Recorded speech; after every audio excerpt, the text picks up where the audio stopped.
राम राम। सरस्वती ज्योतिष विज्ञान के इस मंच पर मैं पंडित अरविंद तिवारी आप सभी का हार्दिक स्वागत करता हूं। पिछले दिनों मैं हरिद्वार की यात्रा पर था। सोमवती अमावस्या के उपलक्ष्य में मेरा मित्र भी एक मेरे साथ था। मैंने सूर्य भगवान को जल दिया। जब गंगा स्नान कर लिया तो उनको अर्पण किया तो मेरा मित्र मुझे देख रहा था भगवान सूर्य को जल देते हुए। उसने मुझसे प्रश्न किया कि पंडित जी, ये जो जल आपने सूर्य भगवान को अर्पित किया है तो क्या ये सूर्य पर पहुंच जाएगा? तो पहले तो मैंने उसकी तरफ बड़ी हैरानी से देखा, फिर उसको पकड़ा, गले लगाया और उसका माथा चूम लिया और उससे कहा, बेटा आज तूने मुझे उस प्रश्न का उत्तर देने का एक मौका प्रदान किया जो प्रश्न हिंदू संस्कृति को लेकर हमेशा उठाए जाते हैं और लोग मजाक उड़ाते हैं हमारे धर्म का। कहा जाता है कि ये धर्म अनपढ़ गवारों का है, बैलगाड़ी हाँकने वालों का है, क्योंकि उनको ये चीज़ें समझ नहीं आती। और जो चीज़ हमें समझ नहीं आती या तो हम उसके आगे हाथ जोड़ देते हैं या उसको ढकेलुप्सी बता देते हैं। तो हिंदू सनातन सभ्यता कितनी महान है इसके बारे में मैं आपसे जिक्र करूंगा। देखिए, हिंदू सनातन सभ्यता ने हमेशा ही कुदरती संसाधनों की पूजा की है, जैसे वायु है, अग्नि है, जल है, पेड़ पौधे हैं, वनस्पति है, क्योंकि इनमें देवी देवताओं का वास माना गया है। ठीक है, जो हमारे शास्त्र कहते हैं, हमारे वेद पुराण कहते हैं। एक्चुअल में ये ब्रह्मांड एक जीवित ऊर्जा है।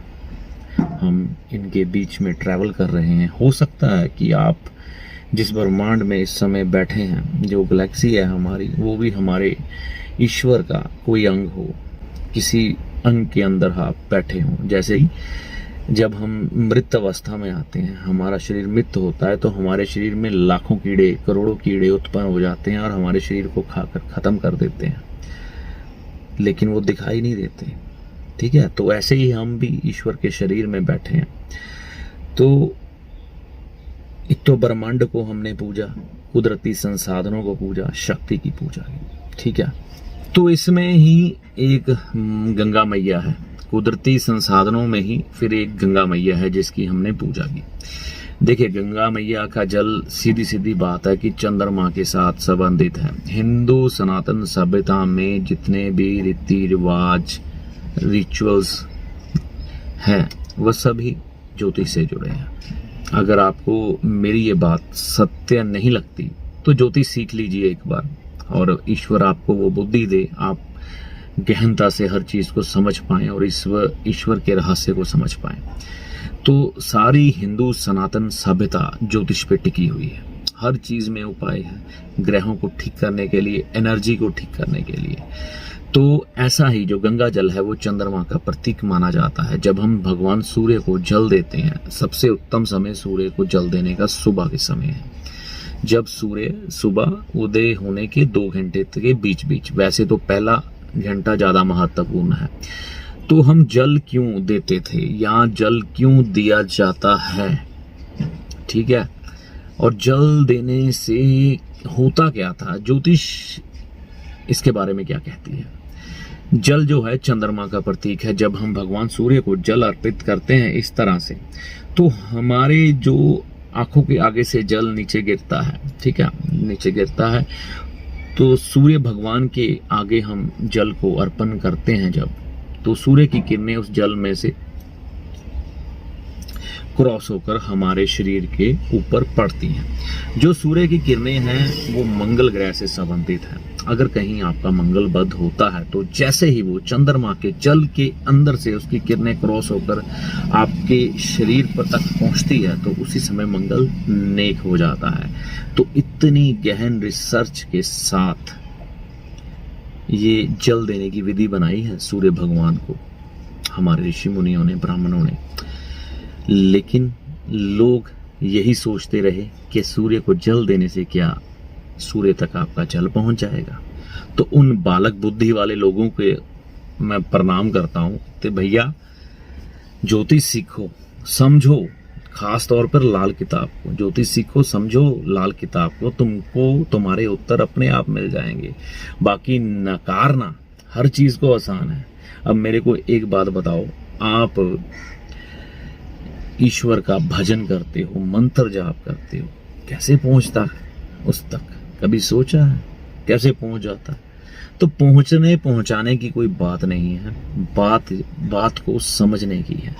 क्योंकि लोगों की कुंडली में जब मंगल बद्ध होता है ना, तो उसको ठीक करने के लिए ये सूर्य को जल देने का उपाय किया जाता है। वैसे भी सूर्य के ताप को ठंडा करने के लिए चंद्रमा का उपाय किया जाता है। चंद्रमा जल है, जल में जब हम स्नान करते हैं तो हमारा मन पवित्र हो जाता है, शीतल हो जाता है, क्रोध शांत हो जाता है, मन शांत हो जाता है, जीवन में ठहराव आ जाता है। अग्नि जो धधक रही होती है शरीर के अंदर, वो शांत हो जाती है और हम थोड़ा चिंताशील हो जाते हैं, शांत होकर बैठ जाते हैं। तो मंगल बद्ध को ठीक करने के लिए ये उपाय किया जाता था, क्योंकि मंगल बद्ध जो है ना, चंद्र के उपाय से ठीक होता है, और सूर्य को भी ठीक करने के लिए चंद्र की बलि दी जाती है। ठीक है, तो ये गहनता की बातें हैं।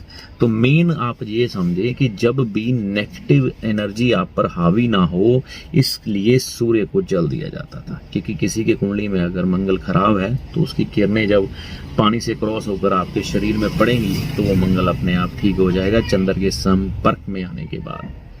तो ये जो उपाय था पूरा वैज्ञानिक था। ऐसी आशा करता हूं जो ज्योतिष के अच्छे विद्वान हैं मेरी बात को समझ गए होंगे और मन ही मन अपनी हिंदू सनातन संस्कृति के ऊपर गर्व कर रहे होंगे। तो ऐसी बहुत सी बातें मैं आने वाले समय में खोलूंगा, ठीक है, क्योंकि मुझे उन बातों के उत्तर देने हैं जिनके उत्तर कोई नहीं देता। और ईश्वर मेरे साथ है, मेरे गुरुजी मेरे साथ हैं, तो उनके आशीर्वाद से हम फिर हिंदू सनातन संस्कृति को, जो हमारे ऋषि मुनियों ब्राह्मणों ने हमें दी लेकिन उत्तर नहीं बताए, मैं दूंगा उनके उत्तर, जितना मेरी समझ में होगा, जितना मुझे ईश्वर इशारा करेंगे। तो उन लोगों से बच के जिनको ये मालूम नहीं कि जल क्यों दिया जाता है और जल देने से क्या होता है। सच्चाई तो यही है, जब हम सूर्य भगवान को जल देते हैं तो वो जल सूर्य भगवान को तो देते ही देते हैं, साथ में अपना मंगल नेक कर लेते हैं। तो आज आपको आशा ऐसी करता हूं कि इस प्रश्न का उत्तर मिल गया होगा जो आपके दिमाग में था। अगर नहीं है तो कोई पूछे कि सूर्य को जल देने से क्या सूर्य पर जल पहुंच जाता है, तो इसका उत्तर आप ज़रूर दीजिएगा। उसको बोलना पहले ज्योतिष सीख लो, फिर समझ में आ जाएगा। तो एक बात याद रखिए, हमारे जीवन में हर पल उपाय है, हर वक्त उपाय है। उपाय के बगैर मानव जीवन संभव ही नहीं है। तो लेकिन वही उपाय जब ज्योतिष में किए जाते हैं या धर्म की दृष्टिकोण से किए जाते हैं तो उनका मजाक उड़ाया जाता है। हिंदू धर्म कभी भी, सनातन धर्म किसी को अपने धर्म में आने के लिए बाधित नहीं करता, नहीं कहता कि अपना धर्म बदलो, तुम्हारे धर्म में कुछ नहीं है, तुम ढकेलो सी लोग घर में। क्योंकि हमारी संस्कृति इस भाव पे चलती है, जैसी करनी वैसी भरनी, नहीं यकीन तो करके देख। हम किसी से नहीं उलझते, किसी को कुछ नहीं कहते, लेकिन कुछ धर्म दुनिया में ऐसे हैं जो हिंदुओं से घबराते हैं, डरते हैं। क्योंकि जो किसी को कुछ कहता ही नहीं, उससे कैसा खतरा, उसको क्यों दबाया जाता है, क्यों कुचलने की कोशिश की जाती है, क्यों उसके रिचुअल्स पर मजाक बनाए जाते हैं, मजाक उड़ाए जाते हैं। समझो फिर बात करो, ठीक है ना। तो सयाना आदमी हमेशा चुप रहता है, पढ़ा लिखा आदमी, ज्ञानवान आदमी हमेशा चुप रहता है, ना कि किसी का मजाक उड़ाता है। तो ऐसी आशा करता हूँ ये वीडियो शायद आपके कुछ काम आए। अगर वीडियो अच्छा लगा तो लाइक व शेयर करें, चैनल को सब्सक्राइब करें, नोटिफिकेशन को ऑल पे सेट करें। जय माता दी।